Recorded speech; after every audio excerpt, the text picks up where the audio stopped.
کوئی high court کوئی supreme court پوچھ بھی نہیں سکتی. تو یہ اتنا خطرناک منصوبہ ہے کہ بالآخر یہ مولانا فضل الرحمان کو کریڈٹ دینا پڑے گا. وہ آخر تک ڈٹے ہوئے ہیں اور ڈٹے اگر رہتے ہیں تو تاریخ کے اندر انہوں نے اپنا جو نام ہے وہ رقم کر دیا. انسان بڑی غلطیاں کرتا ہے لیکن بالآخر اس کا ایک جو عمل ہوتا ہے وہ سب ان چیزوں پہ بھاری پڑ جاتا ہے. اچھا اب کل پہلے میں آپ کو بتا دوں آج قاضی صاحب جو ہے انہوں نے جانے کا اعلان کیا ہے.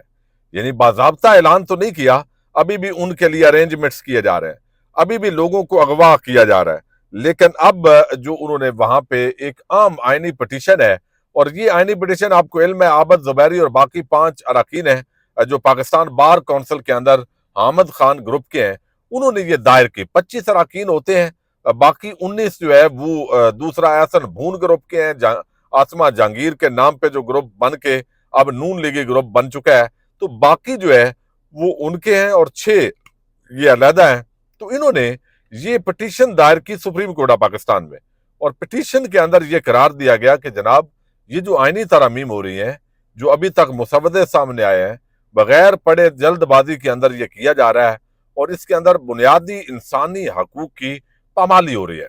تو آئین کے فنڈامنٹلز کو چینج نہیں کیا جا سکتا, یہ پارلیمنٹ کا بھی اختیار نہیں ہے. اب لازمی طور پہ اس پٹیشن نے تو اڑنا ہی تھا, لیکن قاضی فائد عیسیٰ نے بجائے کسی اور بینچ کے لگانے کے وہ اپنے سامنے لگا لی. اب جب اپنے سامنے لگائی تو ارلی ہیئرنگ کی درخواست بھی ایک مخصوص ٹائم کے اندر چونکہ دینی ہوتی ہے تو انہوں نے دی. جب دی ہے تو اب آج سماعت کے لیے یہ فکس تھی. قاضی صاحب پورے تیار تھے, ان کے ساتھ اپنے جسٹس شہد بلال اور جسٹس نعیم افغان جو 2 تو کم از کم وہ ہیں جو یار ہیں بڑے اچھا ہم خیال ہیں. تو اب یہ درخواست تو خارج ہی ہونی تھی, فائدہ اس کا کوئی نہیں ہونا تھا. تو بالآخر یہ سرپرائز دیا ہے ان 6 وکلاء نے. ان کے وکیل تھے عابد زبیری کے وہ حامد خان, اور انہوں نے کہا جی ہم درخواست واپس لے رہے ہیں.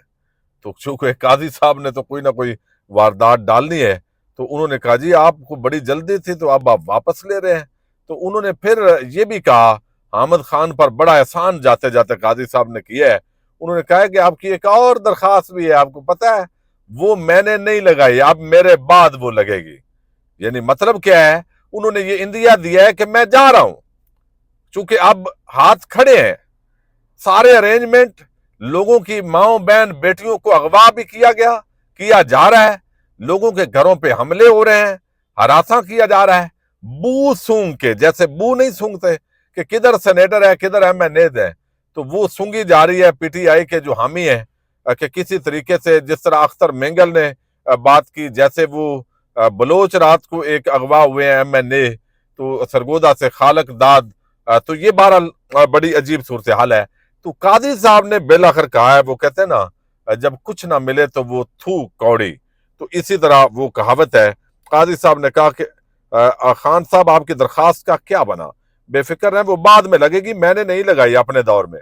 حامد خان بولے بڑی مہربانی قاضی صاحب, آپ کی بڑی مہربانی, آپ تشریف صرف لے جائیں, اس قوم کی جان چھوڑیں تو یہ میرا خیال ہے کافی ہے. تو وہ مجوزہ آئینی ترامیم کے خلاف جو درخواست واپس لی اس بنیاد پہ اس کو نپٹا دیا گیا اور خارج کر دیا گیا.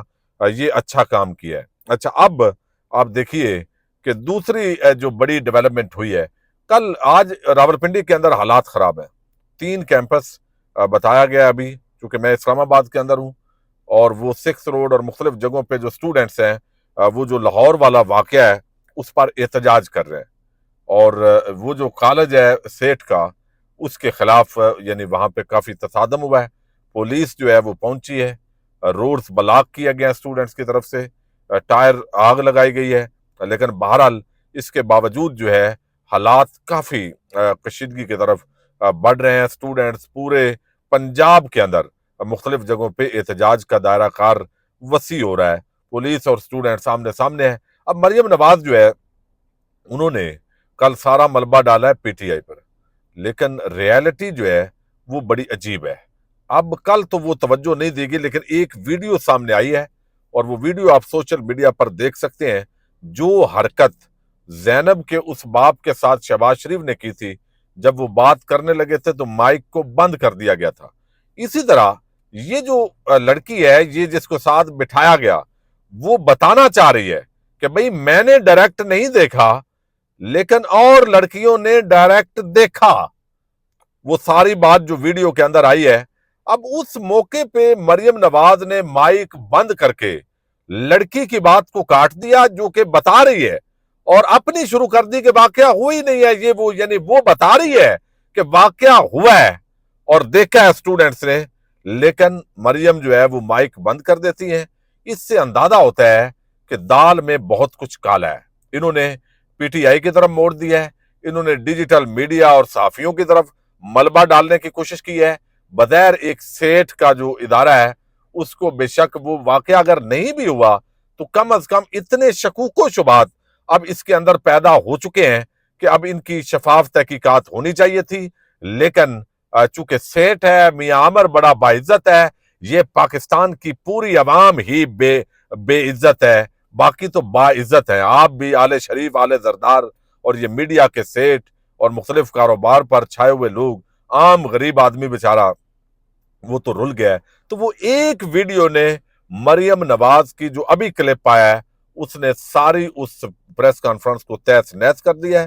اب جس طرح بچایا گیا ہے یا بچایا جا رہا ہے وہ اپنی جگہ ہے، لیکن کم از کم شفاف تحقیقات ہونی چاہیے۔ اگر واقعہ نہیں بھی ہوا، غلط فہمی بھی ہوئی ہے، تو وہ ایسے نظر آنا چاہیے کہ انصاف ہوا ہے، ورنہ آج لاہور ہائی کورٹ کے اندر بھی اسی طرح ہراسانی کے کیسز کی سماعت ہوئی ہے۔ تو عالیہ نیلم بھی کوئی مریم نواز سے بہرحال کم نہیں ہے۔ پاکستان زندہ باد۔